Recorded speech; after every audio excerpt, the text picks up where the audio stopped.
A warm welcome to everyone on this another brilliant episode, another brilliant interview with one of the eminent artists of India, who's based in Bangalore, S.G. Vasudev, sir. A warm welcome to you, sir, on this platform of Art TV. It's indeed a pride and prestige for us to have you on this show. Warm welcome. Thank you. Thank you very much. S.G. Vasudev, sir, does not need any introduction in the Indian art scenario. His entire life is a huge body of work on itself, by itself, and which you will discover, which you will know in this entire process of interview when he speaks about his entire thought process and his experience in this art journey. So I once again welcome you, sir, and let's begin this thing. Thank you. Yeah. We all know that Vasudev sir is based in Bangalore, but prior to that, you are based in Chennai. You are then, yeah. If at all, I view your path travel surgery, I think you have something. You have a lot of experience in Chennai, you have a lot of experience in Bangalore, and you have a lot of experience in quite different dimensions. So I think your interview is going to be quite exploring an adventure in its own self. So to begin with, I would say, could you please tell us something about yourself, how your art journey began and how is the path traveled till here, sir? You see, I come from a family. Mm-hmm. My mother was an amateur painter. My mother's father was a Ayurvedic doctor and also a painter and a sculptor in Mysore. And he was a doctor for palace and Ayurvedic doctor. And during, I believe, Dasara time, he would create the entire palace and the Jambu Savari, the whole thing, in cardboard. He would cut the cardboard into shapes and then paint them. Then he would arrange everything as if everything is happening in front of you. Oh. And my mother, I believe, was a volunteer she was about 8 or 9 or something like that. And so, I mean, they had an enormous house very close to palace. And so people would go to the palace and would come to queue up to see this, place. Okay. And that was an experience which my mother had. And so that experience she shared with us by doing some things like that during the Dasara time. That was one part of the art connection I have. Okay. And also she won the Dasara exhibition gold medal for her drawing. Okay. Long back. Long back. When she was about 12 or 13. Of course, my grandfather didn't send her to art school. Even I found it very difficult to get into art school. So you imagine my mother's generation. Correct. So she was an amateur painter. And in fact, Bendre, Bendre, when he saw some of her works in my house, he said, Vasudev, don't consider your mother as an amateur artist. She's a very professional artist, She's very, but anyway, that was the situation. Anyway, so she that was the background I come from my mother's side. My father's side, of course, he was an agriculturist and he had 4 brothers and 2 sisters and, a joint family. And my mother got married to him and in Bangalore. So I divided my time between Bangalore and Mysore with my mother. That was my background. And it was very difficult, though I was interested in doing some drawings and other things from my childhood. But really speaking, when I grew up, I was doing very well in trigonometry, in biology, and things like that, where drawing was important, Okay. So I could score marks there. Otherwise, I was a very ordinary student. I was about 40-45% throughout in my career. And that didn't convince my parents. They thought that I should become either an engineer or a doctor or a lawyer. something like that, like their nephews and nieces. Anyway, it was very difficult, and I somehow managed to finish. And I studied in National High School, National College in Bangalore, Mm-hmm. Mm-hmm. which was supposed to be a very brilliant college and which produces fantastic students.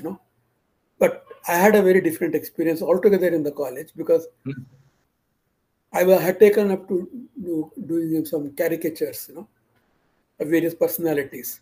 Mm-hmm. I did a caricature of the principal Mm-hmm. who was teaching in the classroom, and so when I sent it for annual magazine, Mm-hmm.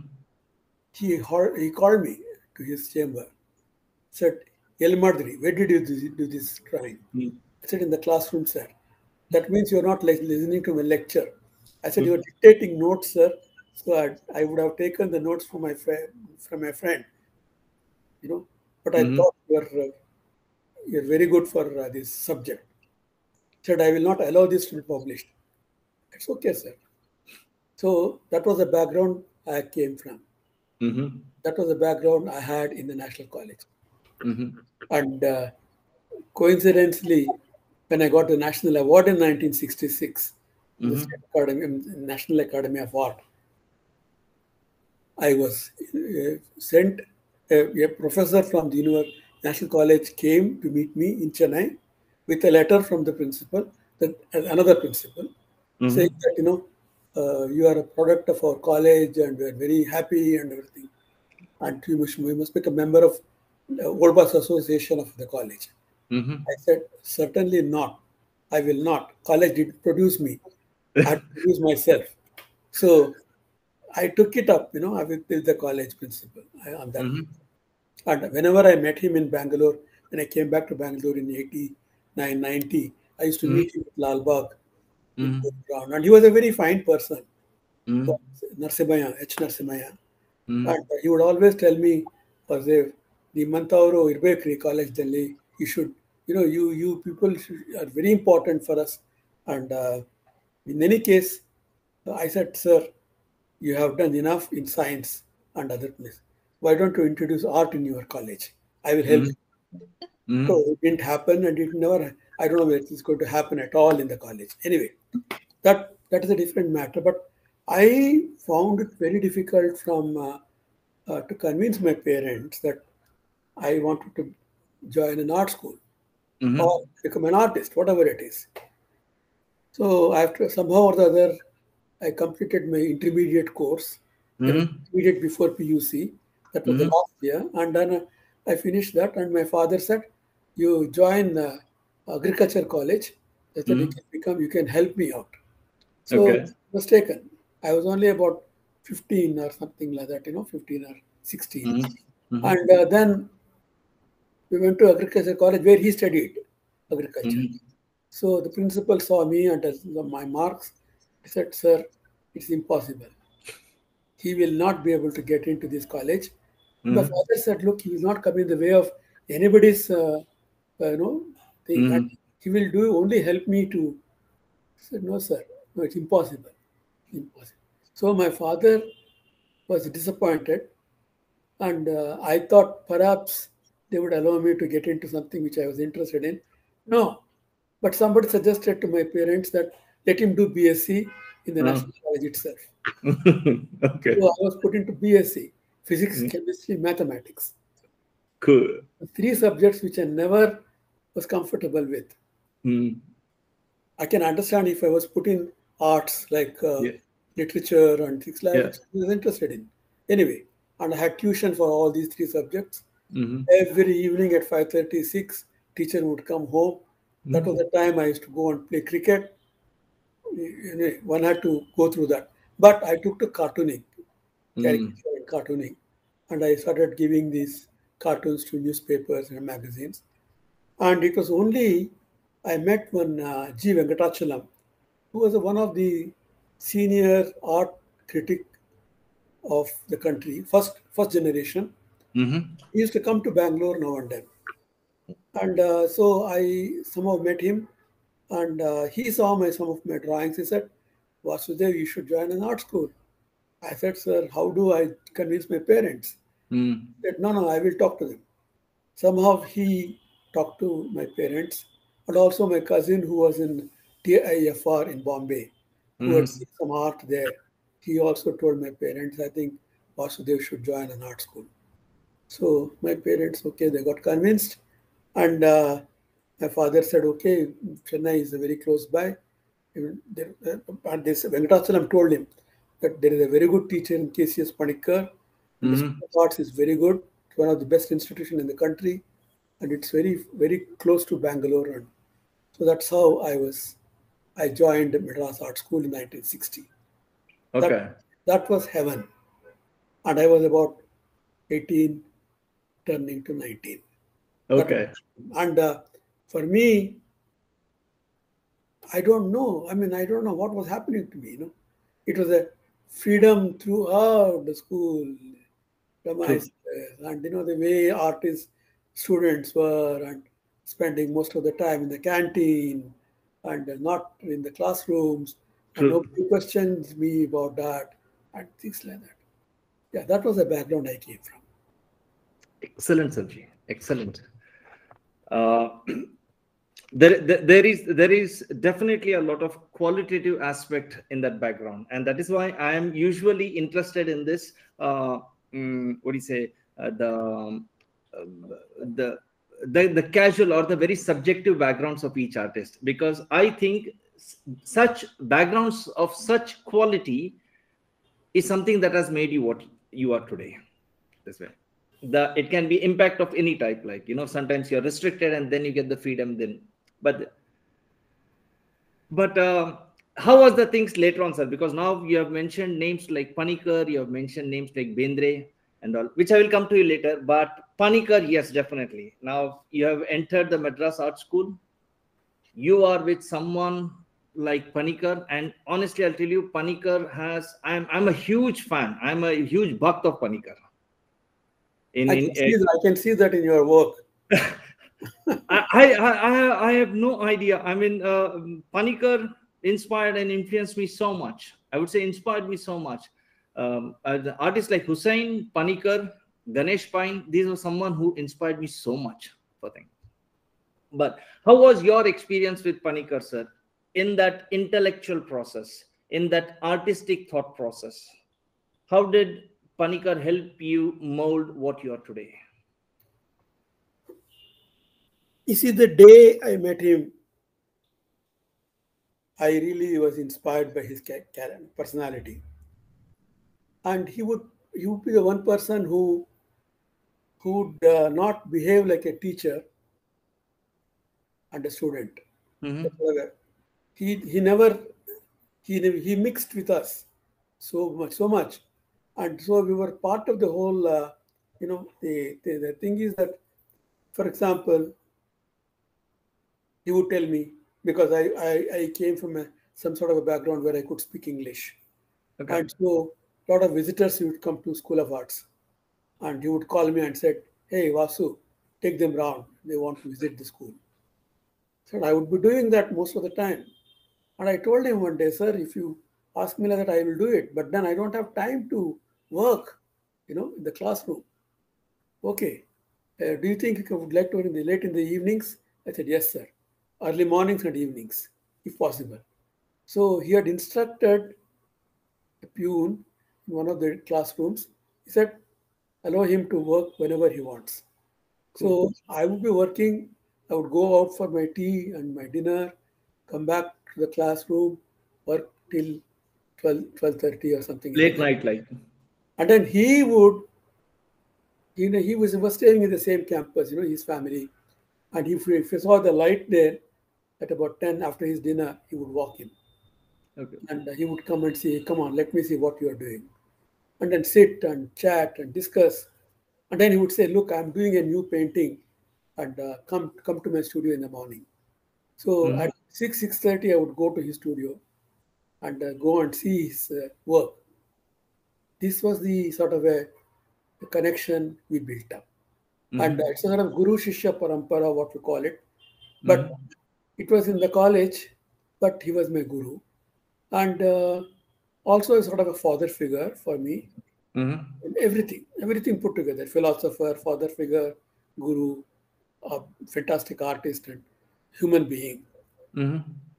Then it's sort of a when I got the national award in 1966. That was the sixth year when I was in the college. At 67, and then I went to him and said, "Sir, this is a telegram I have received from Delhi, the Electoral Mm-hmm. Academy." Then, oh, congratulations, Vasudev, congratulations. Very good. So I went back to the classroom. Then 10 minutes later, I was called. I thought, Mm-hmm. man, I had to take some people around. So no, when I went to his room, he showed me a telegram he had received from the Electoral Academy for his getting the national award. Okay. Okay. I said, sir, you are getting the national award now, and I have got one now, and I do not want to go to Delhi to receive it. You know, Yeah. you. He said, no, you will go to Delhi to receive it. I will not be going there. So Yeah. don't worry about it. But I am very happy that you got it.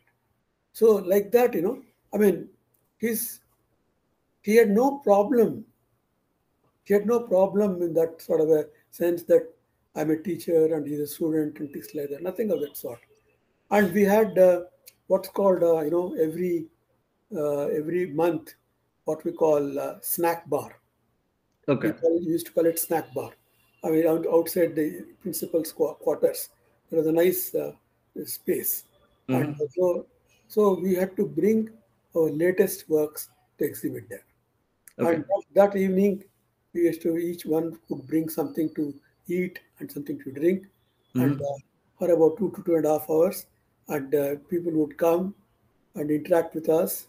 Mm-hmm. And selection of the work for that was constituted by a student and one or two staff members. Okay. Sometimes staff members were rejected, the works were rejected, but that was not the thing. He would say, okay, I think everybody should accept that after all, a failure is not a failure like that, and one has to accept a sort of a rejection also. So, Mm-hmm. I mean, we were doing like that, snack bars. Every Friday of for first Friday of every month, we used to have snack bar. And I that, think the current generation misses such snack bars, sir. yeah. Lot of things they miss. Lot of things they miss. And the one thing is that what I really feel, what they don't understand is a sort of respect you have for your teacher, respect for your parents, your grandparents, and you are product of all those people. Yeah. You know, you're product of your teacher, Yeah. or he's product of his teacher. Yeah. Something like generations, and that is very important. That's extremely important for them to understand. But many of the younger artists, they think that they have come straight from the heaven or Correct, sir. wherever it is, and they think no Yeah. younger Yeah. themselves. They don't think of their teacher. They don't think of their parent. Nothing. The So Guru Shishya umbilical cord is missing. yeah, that's missing. And Yeah. so I really appreciated that sort of a thing in Panikkar and us. I mean, some of us. And once we went to Baroda on a trip, Mm-hmm. school trip. So Panikkar was heading the trip, and then we were staying, and we had a discussion in MS University, Baroda. Mm-hmm. So there was a question. I think this Subramaniam, KG Subramaniam, asked the Mm-hmm. question. Panikkar, tell me, you are a painter. Your works don't reflect in students' works. They're all Mm-hmm. different. Each one is different. You know, and how is it? How does it happen? So Panikkar said, I don't want to say anything, and one of the students can answer this question. I raised my hand and said, sir, there is nothing like inspiration, yes, but influence, yes. But nobody tells you must paint like that. And Correct. the day you join the art school, you are considered as an artist, not as a student. Okay. So each one of us, we have to develop ourselves, and we are allowed to go and mingle with anybody whom we like. Mm-hmm. So senior students, senior artists, teachers, nobody questioned. You could go and get yourself involved with any classroom for that matter. So a good scope of expressing yourself. Absolutely, absolutely. So that was one thing. And then another question you asked was, what was the teaching like in your school? Yeah, There yeah. is no teaching at all. Nobody All teaches. about all learning. That's it. All learning. And everybody is painting. Your teachers are painting, and you go Uh-huh. and look at what they are doing, and nobody tells you how to hold a brush, Yeah. how to prepare the canvas. You have to learn all these things yourself. So anyway, that was the sort of a background we had Background. in the School of Arts. Yeah. One very important question here. I mean, this would be the last question about your experience with Panikkar or your journey with Panikkar. Like, Panikkar, for his time, he really broke the tradition, because at that time it was like, very realistic figurative portraits or something like, which he broke that tradition, and he came into an abstract world with forms, and with even calligraphy also. He brought so much of abstraction, and he broke those forms and kept it in his canvas like this way. It means he really innovated something. He rebelled against the he very very very he rebelled against the traditional way in a very dignified way. He had that this thing. Now that particular attitude of his, where he can invent, innovate, rebel in a dignified way, and create something. Now this attitude, how did it help you, or how did it make you to make your mark or create your body of work, sir? You see, at one point of time in early 60s, Mm-hmm. we had a discussion about Indianness, you Mm-hmm. know, in quote. Mm-hmm. So uh, we wondered whether we should just follow Western artists, like what had happened to the Indian artists Mm-hmm. till 60s. Mm-hmm. You see the Indian artists almost, whether it's abstraction or figuration, they were all either Picasso or Braque or Modigliani and Henry Moore sculpture and things like that. So whether we are going to go in the same direction or we find some other direction. Mm-hmm. And so this was a big question. So what to do? And I, for one, I questioned myself. I said, yeah, what happens is every day morning you get up, you see a Picasso or a Braque, you're influenced by their work. So you don't see that consciously. You Correct. you you, you put up in your small area, studio or home, wherever you're staying, you put up the works of Mysore Tanjore paintings, Mysore school paintings, or Bastar village sculptures, things like that. And don't keep it, don't see any of the books of these Western masters, Mm. and don't see any films on the Western master. So conscious effort. Correct. And so it helped me a lot. That helped me a lot. Nearly for 1.5 years, I did write that, and I listened to very Hindustani music or Carnatic music, playing the LPs, and Mm-hmm. so that made a difference. And attitude, and so one was reacting to some of these Kannada alphabets, and Mm-hmm. also Kannada folk and tribal art of Karnataka. That was my sort of a Mm-hmm. solution for the problem which I was facing. And similarly, some of my friends, they took to tantric art, and some of them, they went into some sort of tantrism, Mm-hmm. Saundari Lahari, Mm-hmm. Vishwanathan, and Narayana Nakitam, and people like that. They went into those things. So each one, we tried our best to evolve something on our own. Mm-hmm. And Panikar himself was evolving on his own. As you mentioned already, he Yeah. he was a fantastic realistic painter. Mm-hmm. There he turned to something which was completely different, you know, but he Mm-hmm. wouldn't call himself tantric artist, but he would take a lot of tantric elements. Mm-hmm. But he would say it's picture making. Mm-hmm. He would always call it picture making, not painting, picture making. And so he and the idea he got also is very important. He got the idea from his son's trigonometry notebook. Okay. You know, his son studying in the in college. Yeah. And he was a student of maths and science and whatever it is. So he took the page from his science book, the trigonometry book, and evolved from that something else. So so this is very important thing which happened, and I feel that that movement which took place in Chennai, early 60s, did influence entire country. Okay. One could see in the works of Ganesh Pine or Sunil Das and this Ghulam Ahmad Sheikh, Baroda, Jatin Das in Delhi, Manu Parekh in Delhi. So artists, I mean Lakshma Gaud in Hyderabad. So the thing is that it really slowly started spreading. And my regret today, even today, is that we are about 30 to 40 artists born between 1935 and 1945.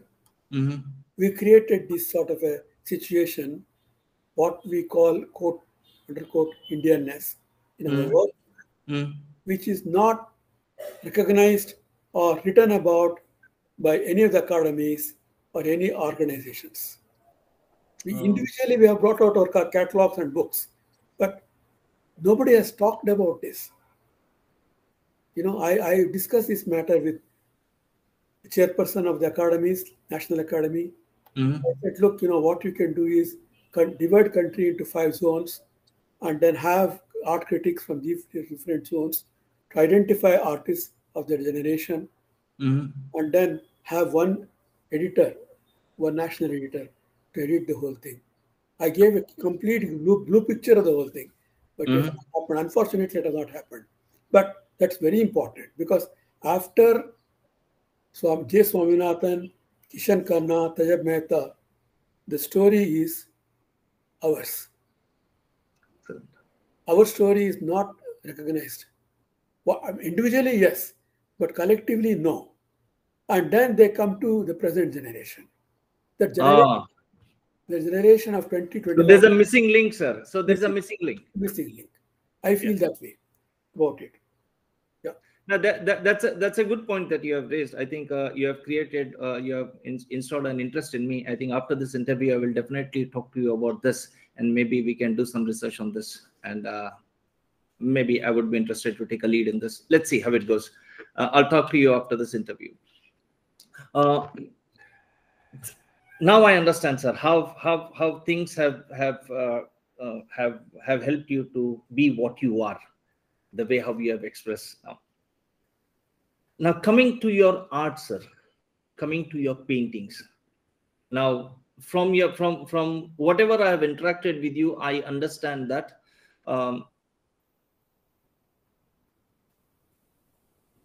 great masters, great mentors, I wouldn't say teachers, but great mentors have helped you be what you are. And apart from that, you have had opportunity to interact with stalwarts or with excellent people who have done their artistic journey in various others. Like, for example, it can be in drama, it can be in music, it can be in plays or something like. When I see your paintings, sir, like it's I find a huge play of magic, but at the same time it has a very nurturing element, that of a nature. So what did you say? I said when I see your paintings, there are a couple of things which I feel like. First one is that I feel the magic of colors. The second aspect that I feel, I see the nurturing element of the nature in your paintings. It's right. Now, how these stalwarts like Bendre, it can be Panikkar, it can be even from the theater element, this thing, how these people from different art backgrounds, how did they anytime inspire, influence, or guide your thought process in making your paintings or something? Can you throw some light on that, sir? Yeah. Parallelly, I was very lucky in my life that I met a person like Girish Karnad Mm-hmm. in 1963. Mm-hmm. And, well, I was a student in the college, art college. Mm-hmm. And I met him through Y.N. Krishnamurthy, who was editor Mm-hmm. of Prajavani here in Bangalore. And he was himself a very good poet and a writer. He brought Karnad to my place where I was living in Chennai. Mm-hmm. Introduced me to him. He said, "You must meet Girish. He's a Mm-hmm. fantastic playwright and things like that." So we clicked very well because one thing is we spoke Kannada. Mm-hmm. That was one big advantage we had. And he was interested in painting, art. I was Mm-hmm. interested in literature. Okay. So I would talk to him about literature and what influenced him and what made him take certain things like. So I will, and he opened me to best of literature, Kannada literature particularly. Mm-hmm. And by that time, this Nadadu Bandha Dari, Mm-hmm. Chitinath Kurtukoti had published 4 volumes of Nadadu Bandha Dari, that Mm-hmm. the path one has taken, one has walked through.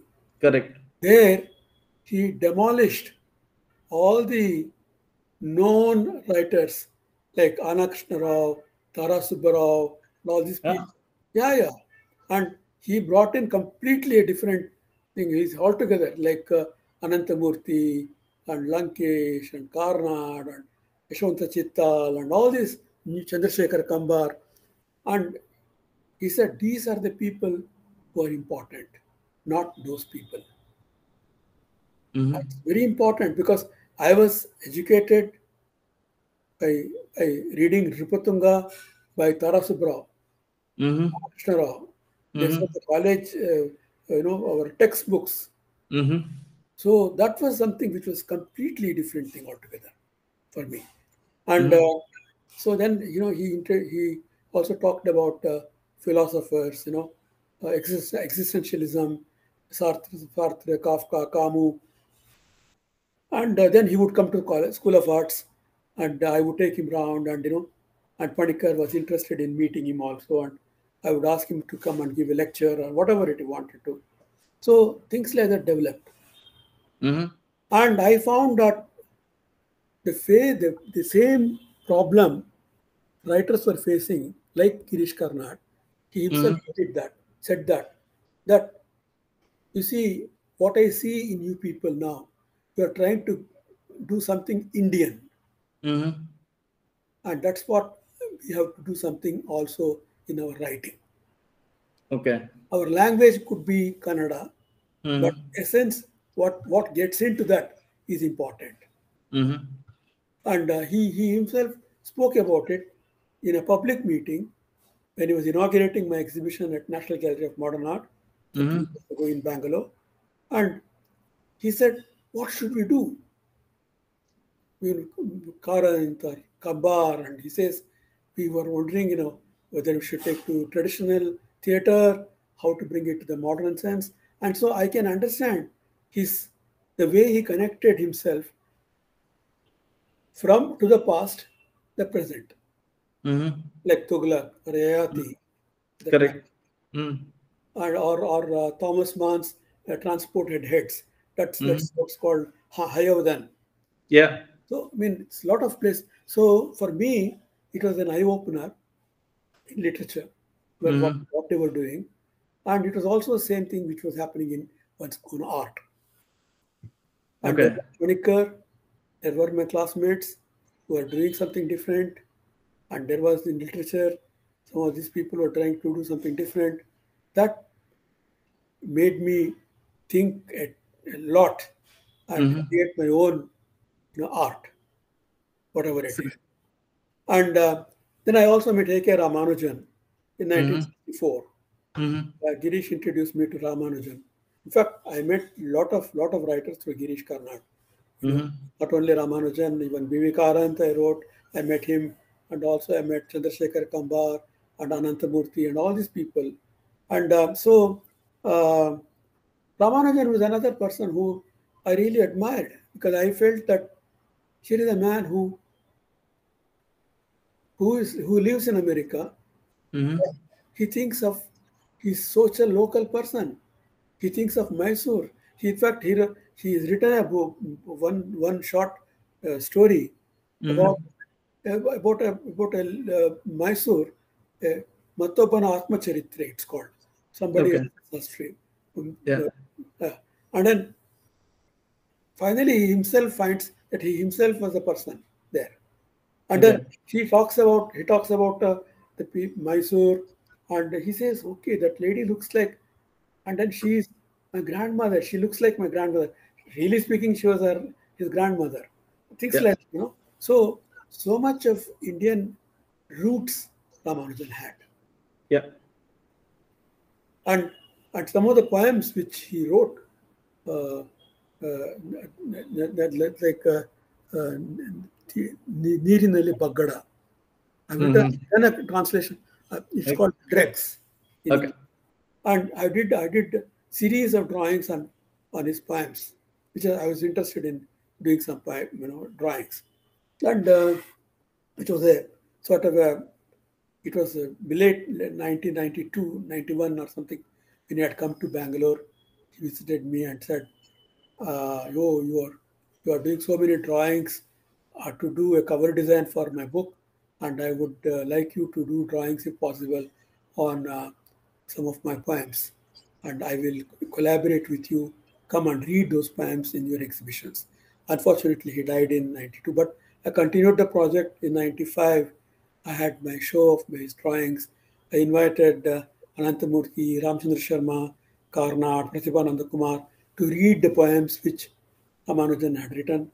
And the exhibition took place in Delhi, Bombay, Chennai, and London and Chicago. Anyway, that was my connection with Ramanujan. Mm-hmm. Because he who also inspired me a lot. And he would tell Okay. me so many stories, so many stories. He was a folk story. And then that, so my art has somewhere I feel that poetry, particularly Kannada poetry, Mm-hmm. Kannada literature, Kannada play, Kannada theatre has influenced my art. The reason why I asked you this is like there is one unique observation or unique aspect which I personally see in your paintings is when I view your painting, it's not just a visual picture or a visual what do you say image, an image like thing.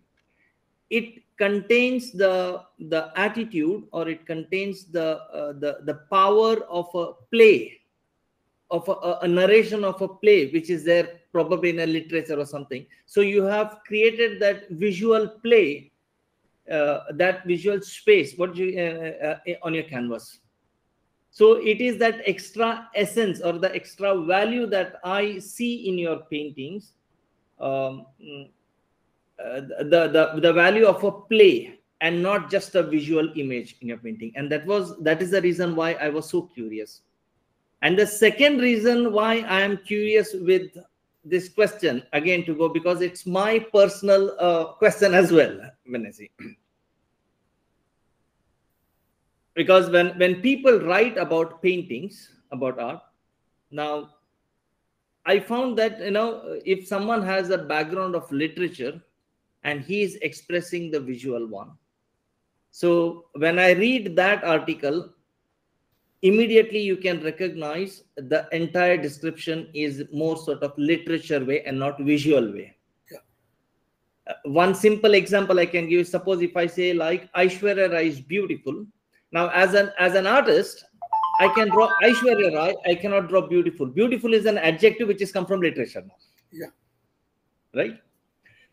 So this one what do you say my exploration has always been like how the visual language can maintain its sanctity, or can it maintain its sanctity without being influenced by literature or something? How do you throw what do you think about this? How do you throw light on this aspect, sir? See, one thing is that literature can influence you, but particularly poetry, because poetry, I feel, is closest to art. Mm-hmm. Because when one listens to Bendre, Mm-hmm. which of course Bendre say, I will come to that later, and listen to Bendre, in one line, he's got four words, four different meanings. Correct. So that is a possibility in painting, in art. Mm-hmm. When we do something, there are some three or four meanings to the whole thing. And for example, if you see my work, you will start interpreting in your own way. Correct. There will be 100 interpretations of the same thing by 100 people. Yeah. Sorry to cut you here, sir. I just like to add one point. Definitely, Bendre's poetry, I see it so visual. When I read his poems, I can really visualize the image. Yeah. And at the same time, when I see your paintings, I can read the poem there. You getting me? It's like I find this so interesting to have that the double engine or a double power, like where you have the visual and the words. Yeah. Yeah, it's like, sorry, And, yeah, please continue. and maybe because that could be the reason why I was also attracted to Ramanujan's poetry. Because Ramanujan's poetry also, he himself was a visual poet. Mm-hmm. He would place his lines in such a way that here, there, like that. And once he had he was reading his poems at Carnot's place, and then I was invited for that. Then one poem he said, "I can't read this. You please see it. It had no words at all. Brahma Jnana, it's called. Mm-hmm. And then it is only Guru Lagu. Something Okay. like you can fit in your words. Yeah. You can write your own poem. Yeah. Something like that. So I think that way poetry particularly influenced, and at the same time the stories one had heard, and my grandfather, my mother's father, was a great storyteller also. He would tell us when we were children, walking with him to the market, he would tell us how Arjuna came, and as if it was happening right in front of us, how he shot the eye of the fish and things like that. And so, all these sort of stories which one had gone through in one's younger days, and at the same time, what one had read about what Ramanujan wrote in on folk stories, and what Carnot wrote in his plays, all sorts of things are coming in to your work. It influences your work somewhere, and then of course it's visual. It cannot be literary. Correct. Cannot be literary things. Correct. And and I agree with you that in fact at one point of time Kirtinath Kurtkoti, one of the literary giants, literary giants, and also a critic about this Nadadabandadari, volumes. He told me, Vasudev, I think you should write on art. I said, no, I can't write on art. No, you should write on art, because the only person who has written on art is Shivram Karant. And Shivram Karant, of course, I agree with him on many things, but he said, but he's from a literary background, and you are from art background. It's very important for an artist to write. And I somehow felt that the critics, particularly of the generation with whom I reacted to, like Richard Bartholomew in Delhi or S.A. Krishnan in Delhi, they were visual. They didn't use literary words. Yeah. They used visual words. Yeah. And they were critics of that sort of a thing.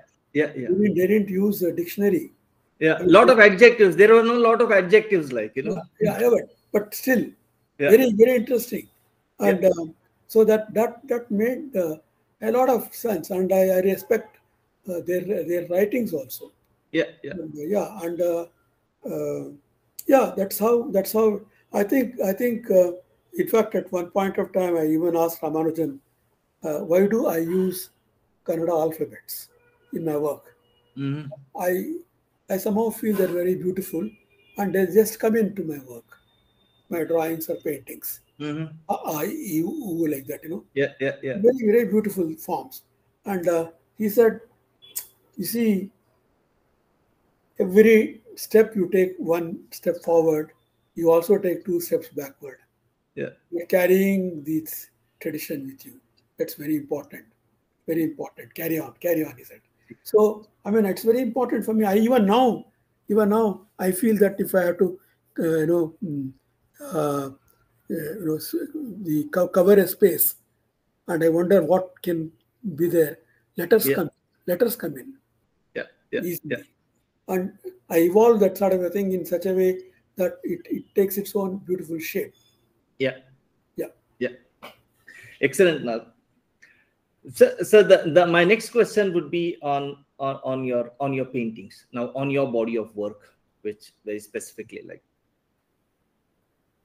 So,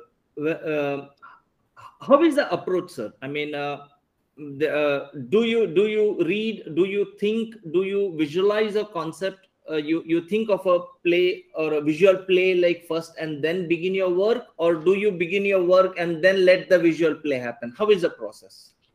I begin my work without anything in my mind. Okay. Really speaking, that's Yeah. how it starts. For example, a series, which I do. Yeah. I was doing what I call fantasy. Okay. Fantasy is in Indian painting. Mm-hmm. Everything is fantasy. Yeah. Hanuman is a fantasy. Ravana is a fantasy.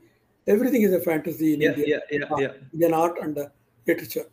Yeah. So I would call myself my works fantasy. Mm-hmm. And it so happened that from landscapes, which I learned in the college, because our college also had a art college also as a British. It was started by the Britishers, and it was Correct. a British background, still Mm. life, landscapes, and Correct. portraits and things like that. So one learned that.